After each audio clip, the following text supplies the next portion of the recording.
Le quart d'heure lyonnais, toute l'actualité chaque matin. Parce que Lyon demain se dessine aujourd'hui, voici l'essentiel de l'actualité. En ce mercredi, nous sommes le 27 janvier.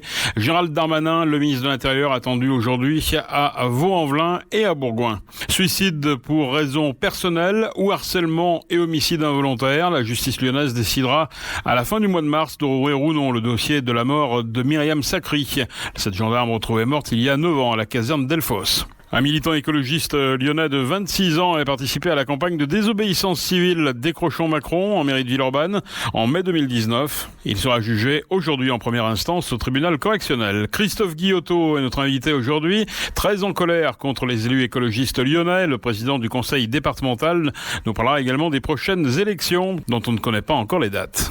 Enseignants, assistants d'éducation ou accompagnants d'élèves en situation de handicap, tous étaient dans la rue hier, une journée d'action nationale pour l'éducation. Des éleveurs de poules ont également crié leur désarroi devant la préfecture hier. L'épidémie de Covid-19, le nombre de patients hospitalisés continue d'augmenter dans le département. Et puis attention à la neige dans la région Auvergne-Rhône-Alpes, 8 départements de notre région placés en vigilance jaune neige-verglas. Lyon demain, le quart d'heure lyonnais, toute l'actualité chaque matin. Gérald de Bouchon. Bonjour à tous et bienvenue dans ce quart d'heure lyonnais. Gérald Darmanin attendu à Vaux-en-Velin aujourd'hui. Le ministre de l'Intérieur ira au commissariat de police de la ville pour rencontrer les policiers. Il se rendra ensuite à Bourgoin pour inaugurer le commissariat de la ville. La dernière visite de Gérald Darmanin dans le Rhône, c'était au mois d'octobre. Le ministre de l'Intérieur était venu à Rieux après une nuit de violences urbaines. L'un des véhicules incendiés avait été poussé contre l'église Saint-Pierre-Chanel, dont la façade et les vitres avaient été touchées. Lors de sa venue, Darmanin avait annoncé des renforts de policiers. Gérald Darmanin a évoqué hier la possible dissolution du groupuscule d'extrême droite Génération Identitaire, créé en 2012 à Lyon. Ce sujet pourrait être évoqué par le ministre cet après-midi lors de son passage à Vaux-en-Velin. Suicide pour raison personnelle ou harcèlement et homicide involontaire. La justice lyonnaise décidera le 30 mars d'ouvrir ou non le dossier de la mort de Myriam Sacry il y a 9 ans. Myriam Sacry, 32 ans, avait été découverte sans vie le 24 septembre 2011 au matin à la caserne Delphos. Une balle dans l'abdomen et son arme de service à ses pieds. La jeune femme d'origine algérienne s'était plainte d'être insultée et harcelée par ses collègues et sa hiérarchie. 6 mois plus tard, l'enquête concluait pourtant au suicide, écartant tout harcèlement. Les avocats de la famille ont transmis à la justice de nombreux témoignages qui, selon eux, mettent en évidence les faits de harcèlement et les conditions très contestables de l'enquête initiale. À la cour d'appel, l'audience hier s'est tenue à huis clos. Le président de la juridiction aurait laissé paraître un certain scepticisme. Décision en tout cas le 30 mars. Charles Delacombe, un militant écologiste lyonnais de 26 ans, a participé à la campagne de désobéissance civile Décrochons Macron en mairie de Villeurbanne en mai 2019. Ces opérations de décrochage de portraits visaient à dénoncer l'inaction climatique du chef de l'État. Le jeune militant sera jugé aujourd'hui en première instance au tribunal correctionnel. Cet ingénieur en informatique qui travaille pour un groupement d'associations engagées pour le climat avait participé à une action similaire à Lyon en février 2019 sans être inquiété par la justice. ANV COP21 revendique la réquisition de 150 portraits du chef de l'État en France depuis février 2019. Les dernières actions avaient été menées avant le premier confinement. La condamnation la plus lourde a été annoncée par la justice nantaise en septembre avec une amende de 800 € sanctionnant aussi un refus de prélèvement ADN. 2 militants qui avaient décroché un portrait du président en mairie du 2e arrondissement à Lyon en février 2019 avaient été eux condamnés en appel à une amende de 250 €. Ils se sont pourvus en cassation. Pour nous écouter, téléchargez l'appli Lyon demain. Christophe Guillotot, très en colère contre les élus écologistes lyonnais, le président du conseil départemental du Rhône, présentait hier ses vœux à la préfecture. L'élu est revenu sur l'opposition de Grégory Doucet à l'installation d'un dépôt Amazon près de l'aéroport Lyon-Saint-Exupéry. Nous en avons profité pour poser quelques questions sur les prochaines élections départementales prévues cette année. Christophe Guillotot. Si je puis me permettre presque un jeu de mots, touche pas à Amazon, parce que le projet d'Amazon, il est dans le département du Rhône. Il n'est pas dans la métropole, il n'est pas dans le département de l'Ain ou de l'Isère, il est dans le département du Rhône. Bon, je crois qu'il serait peut-être bien dans cette nouvelle gouvernance que certains ont, de considérer que les élus des territoires sont capables de gérer leurs dossiers et pas de s'occuper de ceux des voisins. Moi, je ne m'occupe pas des dossiers de la métropole, je ne m'occupe pas des dossiers de la ville de Lyon.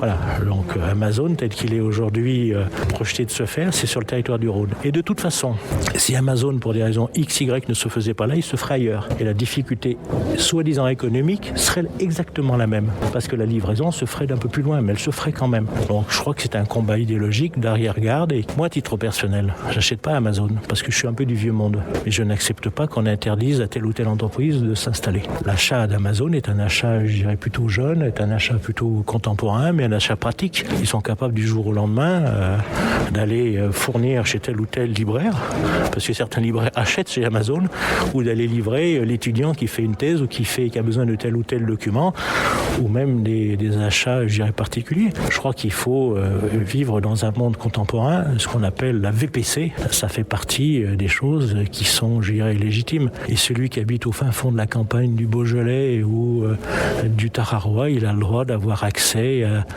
je dirais, des produits pour s'amuser, des produits pour travailler, des produits pour sa maison, autant que les autres dans la zone urbaine. Et c'est d'autant surprenant que ces gens qui s'opposent à une forme de commerce sont parfois les premiers qui gênent le commerce en piétonnisant, en faisant des jours avec voiture, des jours sans voiture, avec la difficulté aujourd'hui que les habitants du Rhône ont à venir dans Lyon. Moi, je pense que chacun gère ses problèmes. Moi, je ne porte pas de jugement sur la vision des élus des territoires d'à côté, de la politique qu'ils veulent mener, mais qu'ils n'en portent pas sur les territoires du Rhône. Voilà. Les élections vont-elles se tenir cette année ou peuvent-elles se tenir ? Elles ont été proposées par M. Debré au mois de juin. Est-ce que cette date est tenable ? Si je vois l'évolution de la crise Covid qui est en train de monter, il y a plus d'hospitalisation, si je vois la difficulté qu'on a du déploiement de la vaccination sur les territoires, si vous prenez le facteur temporel de ce qu'on a vacciné et de ce qu'il y a comme Français, ça porte à très loin. Je dirais la possibilité aux uns et aux autres d'être vaccinés. Est-ce que c'est raisonnable d'imaginer des élections qui pourraient se tenir avec 25-30% d'électeurs ? Je pense que la démocratie, elle mérite mieux. Voilà, c'est tout ce que je veux dire. Si les élections en juin, vous aurez plein de candidats, ça, il n'y a pas de souci, surtout que mais sachant que ce jour-là, je rappelle que c'est une double élection, régionale et départementale, et que tous les maires que je rencontre m'expliquent, mais on ne trouve plus d'assesseurs, on ne trouve plus de scrutateurs. Et le trouver ce jour-là en nombre double, parce que c'est en nombre double, ça va être extrêmement compliqué. Donc, est-ce qu'il faut rajouter de la confusion en ce moment ? Je ne suis pas sûr que ce soit une bonne idée, mais c'est au gouvernement de décider. Peut-être qu'il demandera à un comité Théodule tiré au sort de décider si on vote en juin ou pas. Voilà, maintenant, c'est plus facile, je dirais, d'écouter pour le gouvernement des gens qui sont tirés au sort ou tel ou tel conseil qui fait qu'aujourd'hui le Parlement n'existe plus. C'est l'ancien parlementaire qui vous parle. Le Parlement est je dirais, sorti de ses attributions, je dirais, régaliennes. Le fameux Conseil de défense, c'est la possibilité au gouvernement de décider sans rendre compte à qui que ce soit, même à une partie du gouvernement. Même partie du gouvernement. Voilà. Donc on est dans une France qui fonctionne un peu curieusement depuis un an. Et quand une France fonctionne curieusement, il ne faut pas qu'elle joue avec la démocratie, que la démocratie mérite mieux. Et vous seriez candidat ? Je pense qu'on a eu un mandat où on a beaucoup construit, beaucoup réformé. C'est un département qui s'est reconstruit à partir de nouvelles dispositions législatives, qui est la loi NOTRe et la loi MAPTAN. On est le seul département dans cette configuration. Je pense qu'il reste encore beaucoup de choses à faire et pourquoi pas continuer ce beau je dirais, projet pour le département, d'apporter encore plus aux habitants du département, aux Rhodaniens. C'est ça l'important. C'est qu'est-ce qu'on peut apporter. Et apporter, c'est le social, c'est les collèges, c'est les routes, c'est d'être innovant, c'est d'avoir une vision partenariale avec les chambres consulaires, avec le monde agricole.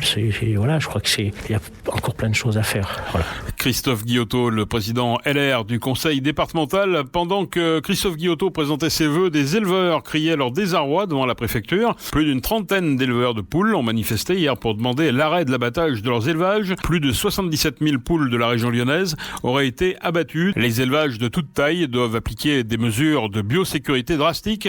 La production locale d'œufs est en péril à cause d'une réglementation inadaptée et injuste, explique la Confédération paysanne du Rhône. Des représentants du réseau AMAP Auvergne-Rhône-Alpes, qui œuvre pour une agriculture paysanne, socialement équitable et écologiquement saine, soutiennent ce mouvement.